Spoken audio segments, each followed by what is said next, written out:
네, 어제 TV 토론 여러분 어떻게 보셨습니까? 선거운동 초반전에 분수령이 될 것이다 이런 평가가 있었고요. 후보들도 좀 생소한 진행 방식에 당황해하는 기색도 있었습니다. 네, 김영주 전 민주당 의원 또 최창렬 용인대 교수와 함께 분석해 보겠습니다. 네, 안녕하십니까? 네, 안녕하세요. 자, 어제 있었던 TV 토론을 끝내고 나서 여러 가지 평가가 나오고 있는 것 같아요. 문재인 후보에게 질문이 많이 집중이 돼서 문재인 청문회였다 이런 얘기도 있었고요. 그다음에 어떤 형식에 좀 변화가 있어야 되는 게 아니냐 이런 지적도 있었는데요. 어떤 느낌을 받으셨습니까? 실제로 그럴만 합니다. 어저께 질문이 총 모든 후보가 한 질문이 한 44개 정도 되는데 그중에 문 후보가 18개를 받았고 답변하는 시간이 한 45분 정도 걸렸습니다. 실제적으로 심상정 후보는 하나의 질문도 못 받았거든요. 그러다 보니까 실제적으로 이것이 그야말로 문 후보로서는 굉장히 답변하다가 끝난 그런 것이 됐기 때문에 제도적으로도 조금 모든 후보에게 한 번씩은 질문한다든지 이렇게 해서 가령 심상정 후보는 우두커니 있어서 그냥 진행자 역할 정도밖에는 못하고 끝나버린 그런 부분이 있었습니다. 그래서 심상정 후보조차도 이거는 앉아서 하는 거나 서서 하는 거나 다름없다. 혹은 유승민 후보 같은 경우는 예를 들면 혼란스러웠다.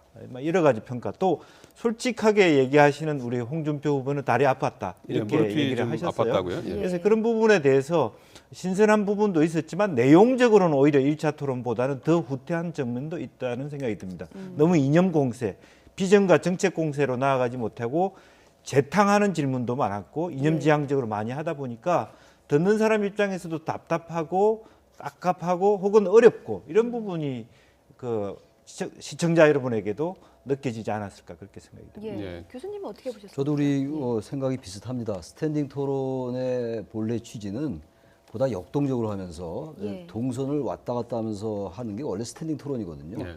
지금 말씀처럼 앉아 있으나 서 있으나 위치는 똑같은 거고 자세만 다른 거잖아요. 그리고 카메라 샷으로 봤을 때는 앉아 있는지 서 있는지 잘 모를 정도로. 저도 그렇게 느꼈습니다. 그러니까 스탠딩 토론의 취지를 좀 못 살린 것 같고요. 지금 뭐 잘 지적해 주신 바와 같이 일단 너무 산만했던 것 같고요. 그리고 문재인 후보에게 너무 많은 이제 질문이 쏟아지다 보니까 어쨌든 형평성의 문제가 제기될 수밖에 없을 것 같아요. 그리고 또 이제 여러 가지 쟁점들이 너무 나열식으로 되다 보니까 유권자들이나 시청자들이 볼 때 어떤 쟁점이 있는가에 대한 파악이 잘 안 되는 것 같아요. 그러니까 이런 토론회가 진행이 되면서 어떠한 큰 축에서의 쟁점이 좀 형성될 필요가 있거든요. 근데 지금 쟁점이 별로 형성이 안 돼 있어요. 그러니까 토론회 같은 경우 어제 같은 경우도 특정 후보, 특히 이제 안 후보와 문 후보에게 집중이 많이 됐는데 특정 후보에게 집중이 되면서 특히 안보 문제 같은 경우가 홍준표 후보는 국가보안법에 대해서 질문을 하고 문재인 후보에게 그리고 심상정 후보도 질문을 했는데 이 두 후보는 전혀 이 지향점이 다른 후보들이거든요. 심상정 후보와 홍준표 후보. 근데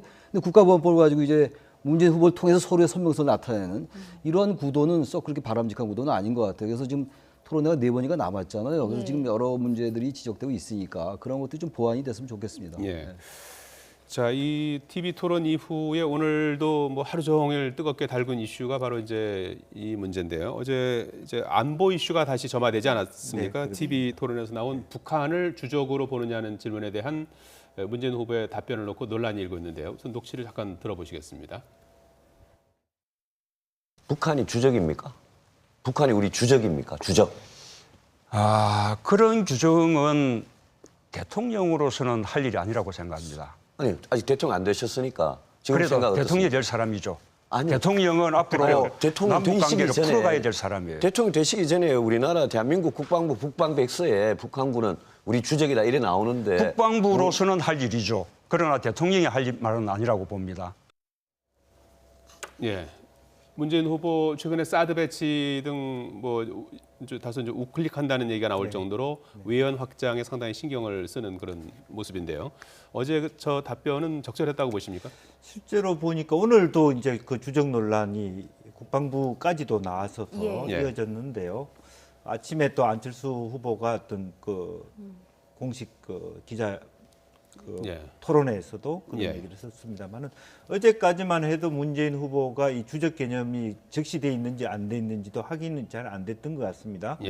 그 질문의 포인트는 국군 통수권자로서의 대통령이 북한을 주적으로 보아야 되지 않느냐는 그런 의도가 있었는데 문재인 후보는 적이자 동시에 앞으로 통합해야 될 대상이다 이렇게 보기 때문에 예. 단순히 군인의 입장과 대통령 입장은 다르다 이게 얘기인 것 같습니다. 내용인 예. 것 같고요. 예. 실제적으로는 어떻게 돼 있냐면 2000년도까지 국방베스의 주적이라고 써져 있었고 2004년도에 주적이라는 개념이 빠졌습니다. 예. 그리고 다시 2010년대 버전으로 보면 우리의 적이라는 표현으로 되어 있습니다. 그리고 국방부가 오늘 말하기에는 우리의 적이라는 말이 주적과 같은 뜻이다 이렇게 표현을 했거든요. 예. 그렇기 때문에 어제 답변할 때도 문재인 후보도 정확하게 이게 적혀 있는지 안 적혀 있는지 모르는 예. 상태에서 예. 자기 입장만 얘기했는데 문제는 이제 안철수 후보가 오늘 토론회에서 국방백스의 주적이라고 표현돼 있음에도 불구하고 말이 안 한 것은 문제다 이렇게 얘기함으로써 오히려 네. 더 엉뚱한 답변을 한 팩트 체크를 안 하고 방송 토론을 한 그런 문제가 되었거든요. 예. 예. 사실 그런 부분에 대해서 좀 정리를 할 필요가 있고 그것은 실제적으로 뭐 어떤 정확한 팩트를 알고 있느냐 모르고 있느냐가 아니라 대한민국 대통령이 북한에 대해서 가져야 될 입장이 뭐냐에 대한 것으로서 보면 될 것 같습니다. 예. 저 좀 아쉬운 거는요. 이 주적이라는 우리 주적 맞죠. 우리가 북한군 때문에 지금 북한 때문에 군비를 가지고 있는 건데 그건 뭐 당연한 건데 그걸 억지로 북한이 주적이냐 아니냐라고 묻는다는 자체가 이 안보 토론을 제가 아까도 말씀드렸다시피 다른 쪽으로 갈 수 있는 그런 개연성이 있어서 좀 아쉽고요. 예. 우리 김 의원께서 잘 지적해 주신 바와 같이 기본적으로 사실관계 확인들이 안 되는 것 같아요. 유승민 후보도 국방부에서 주적이 있다라고 봤던 거고 사실관계 맞지 않는 거죠. 예. 문재인 후보도 그 자체를 알았다면 바로 그걸 공격을 했을 텐데 그 적절하게 반박 못한 거예요. 문재인 후보도. 근데 하루가 지나 오늘 또 안철수 후보가 여전히 국방백서에 있다라고 얘기하는 것도 예. 이렇게 중요한 안보 토론들을 하면서 이렇게 사실관계도 파악하지 않는가. 도대체 그 캠프들은 뭘 하는 캠프들인지 유승민 후보 캠프도 그렇고 문재인 후보 캠프도 그렇고 안철수 후보 캠프도 대단히 캠프가 대단히 불성실하다라는 것을 하나 지적을 해야 될 것 같고요. 예. 또 하나 문제는 지금 대통령으로서는 이건 좀 다른 얘기긴 합니다만 주적이라고 얘기하기 어려울 거예요. 이런 뭐 국방부에서 있냐 없냐 떠나서. 왜냐하면 우리 헌법사조에 대한민국은 평화통일을 지향한다고 분명히 나와 있어요. 예. 평화통일 정책을 수립한다. 그렇다면 평화통일의 대상은 북한인 거거든요. 예. 근데 마냥 주적으로 해놓고 평화통일을 할 수가 없는 거 아니겠어요. 그래서 군사학적인 관점에서는 당연히 주적이래야 되는 것이고 물론 예. 우리의 적은 북한이에요. 그러나 북한 인민들도 우리의 적이 아니잖아요. 예. 여러 가지 측면을 봐야 된다는 거예요. 그래서 대통령으로서는 적이라기보다는 총괄적인 표현을 쓰는 게 맞다라고 보고 군사적 관점에서는 당연히 주적이지만 그 군인들이 주적이라고 그래야지 군인들이 또 정치적으로 우리의 평화통일 대상이다 이렇게 얘기하면 안 되는 거거든요. 예. 대신 또 통일부라든지 외교부 입장에서 볼 때는 협상의 대상인 거예요. 그래서 어제 유승민 후보의 그 주적이라는 질문은 너무 이런 것들이 간과된 것이 아닌가라는 그런 아쉬움이 좀 있습니다. 실제로 예. 그런 포인트들 때문에 1차 때보다 유승민 후보의 점수가 좀 깎일 수밖에 없는 너무 이념적이고 그런 쪽으로 저 홍 후보 비슷한 이유로 갔다. 오히려 자기의 강점인 정책을 좀 더 비전과 정책을 중심으로 논의를 가져 똑같은 안보 문제라 하더라도 예. 어떻게 앞으로 중국 문제와 러시아 문제 또 미국 문제를 풀 것이냐 예. 이런 어떤 현실적인 어떤 얘기로 좀 이끌어 갔다라면 훨씬 더 돋보일 수 있지 않았겠나 그런 생각이 듭니다. 유승민 예. 후보의 포인트가 좀 깎였을 것 같다라는 예. 의견을 주셨는데 다른 후보들의 득실은 어떻다고 평가하십니까? 실제로 보면 뭐 오늘 대체로 평가가 예. 심상정 후보를 제외하고는 다들 힘들어했다. 특별한 포인트를 쌓은 플러스를 쌓은 후보들이 별로 없다라고 예. 하는 것이 일반적인 평가인 것 같습니다. 예. 그리고 이제 문재인 후보는 좀 점수를 덜 받았는데 물론 원인을 보면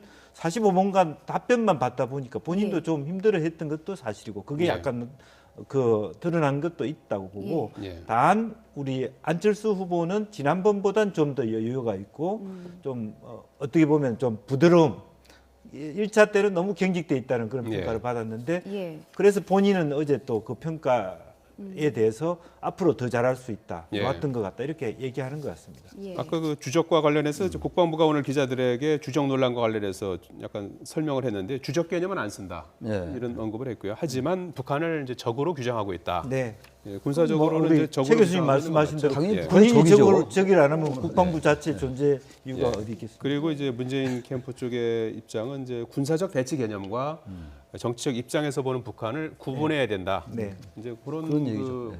복잡한 그 상황을 이제 한마디로 설명하지 못했던 그런 부분인 것 같아요. 그런 부분들에 대해서 문재인 후보가 좀 순발력 있게 대처하지 못한 것도 좀 아쉬워 보이더라고요. 예. 어떤 이 북한이라는 존재는 굉장히 다면적이거든요.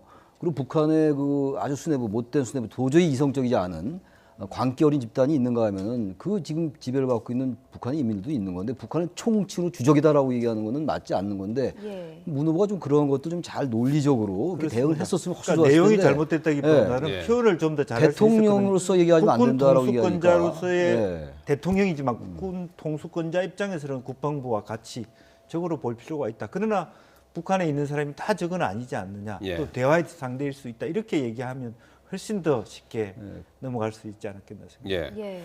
자, 어제 토론에서는 또 문재인 후보 측과 심상정 후보가 문 후보의 복지 공약 후퇴 여부를 놓고 공방을 벌였는데 우선 잠깐 좀 내용을 들어보시겠습니다.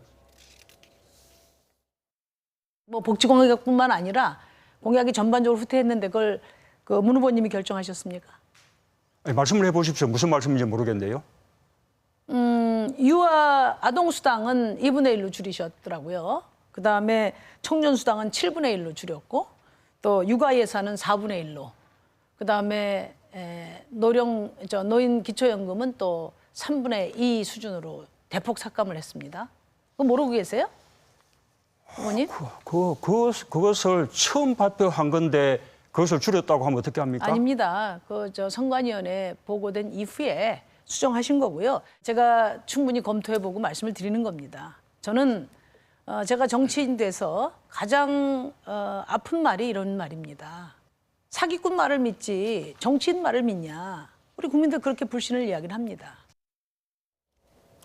네. 자, 저기 이제 어떻게 된 겁니까? 오늘 문 후보 쪽의 해명은 조기 대선이 확정돼서 이제 공약 개발을 진행을 했고 세부 공약이 이제 반영되지 않은 내용이 실수로 이제 배포가 됐고 지금 선관위에 게재된 내용이 정책 공약이 문 후보의 공약이다. 이제 이런 입장을 내놨어요. 네. 예. 실제적으로 보면 문 후보의 공약이 올해 마무리된 게 아니라 이미 이제 자기 국민 성장 포럼이나 여러 가지 단계에서 그동안에 캠프에서 보면 홍종학 의원이 정책본부장을 하면서 이렇게 지압을 하다 보니까 또 굉장히 메모드급 아닙니까? 그러다 보니까 여러 가지 어떤 전체를 다 아우르는 데 있어서의 뭐 실무자의 실수가 있을 수 있고 또 한편으로 보면 문재인 후보에 대해서 즉각적으로 그것이 백업되지 못한 부분도 있었을 겁니다. 예. 근본적으로 우리 그 심상정 후보가 이 문제를 제기한 배경은 뭐냐면 18대 대선 때 문 후보의 예산, 정세 예산이 한 13조 7천억 정도 있었는데 이번에 오히려 그게 후퇴되었다. 그런 얘기를 하면서 이것이 실제적으로 이런 형태로 나타나고 있지 않느냐가 예. 아마 의도였던 것 같습니다. 예. 과거보다 훨씬 더 복지 예산, 예. 정세가 줄어든 것에 대한 배경을 아프게 묻고 있는 것이죠. 예. 예. 이 심상정 후보의 문재인 후보의 일종의 어떤 공격을 두고서 정의당 내부에서는 조금 좀 논쟁도 나왔다고 하는데 어떻게 보십니까? 그래서 이게 이제 피아 구분이라는 거죠. 예. 정의당과 이 문재인 후보는 아무래도 좀 이념 성향이 진보적인데 어떤 뭐 후보가 다른 후보에게 당연히 질문할 수 있다 하더라도 왜 이렇게 강도 있게 공세를 취하냐라는 게 지금 그 논란의 핵심이에요. 그래서 예. 정의당이 뭐 탈당을 한다고 이런 보도들이 나왔거든요. 근데 사실 원론적으로 볼 때는 심상정 후보가 문재인 후보를 도와주기 위해서 나온 건 아니잖아요. 예. 당연히 이념적 성향이 같다 하더라도 비슷하다 하더라도 스펙트럼이 비슷하다 하더라도 객관적 팩트에 대해서 사실관계에 대해서 비판할 수 있는 것이고 지금처럼 왜 복지 공약을 내놓고 재원 조달에 대해서 고민이 없냐라고 비판할 수 있는 거죠. 예. 그리고 국가보안법 같은 경우도 왜 폐지라고 얘기하지 않느냐라고 공격했던 거였잖아요. 이런 부분들의 얘기인데 그래서 심상정 후보로서는 좀 딜레마일 수 있을 거예요. 예. 심 후보가 어쨌든 뭐 당선 가능성이 낮은 게 사실이잖아요. 그렇다 하더라도 이 민주당보다 이념적 스펙트럼이 좌로 와 있는데 이 진보 진영의 어떤 존재감은 대단히 중요한 거잖아요. 진보 가치가 예. 보수 가치가 소중한 거나 똑같은 논리로 진보라는 가치도 대단히 소중한 건데 그것을 견제하기 위해서 뭔가 그래도 민주당 후보를 비판하면서 자신의 정의당의 위상을 세워야 되는 것인데 너무 또 비판을 가면 지금 문 후보와 안 후보가 지금 양강 대결로 가고 있는데 예. 결국 안 후보에게 유리하게 되는 거 아니냐 이런 또 진보적 내부의 논란이 있는 거예요. 이 부분은 사실 심상정 후보로서는 대단히 답변하기도 어렵고 그렇다고 어제 토론에 대해서 어떤 뭐 반성할 수도 있는 노릇도 아니오르기 때문에 예. 향후 상당히 딜레마이면 분명하다. 그런 것들이 지금 이런 논란을 표출된 것이 아닌가 이렇게 실제로 보여집니다. 정의당 안에는 그 참여계라고 유시민 전 장관과 함께 당을 만든 분들이 있습니다. 예. 그분들은 여전히 DJ 노무현 참여정부의 부분 10년을 심상정 후보가 마치 적폐 세력처럼 노동도 계약했다. 노동법도 실제로 복지도 별로 한 게 없다. 이렇게 얘기하는 것에 대해서 프레임 씌우기다. 이렇게 너무 심하게 심상정 후보가 규정했다. 이런 비판을 하고 있는 것입니다. 그래서 그때 당시로 보면 IMF 이후에 김대중 전 대통령께서 여러 가지 더 하고 싶어서도 할 수 없었던 사항도 있었지 않았느냐. 이제 그런 것에 대한 문제 제기를 하는 것이죠. 예, 알겠습니다. 자, 어제 TV 토론과 관련해서 좀 분석을 해봤습니다. 김영주 전 민주당 의원, 최창렬 용인대 교수였습니다. 두 분 고맙습니다. 고맙습니다. 고맙습니다.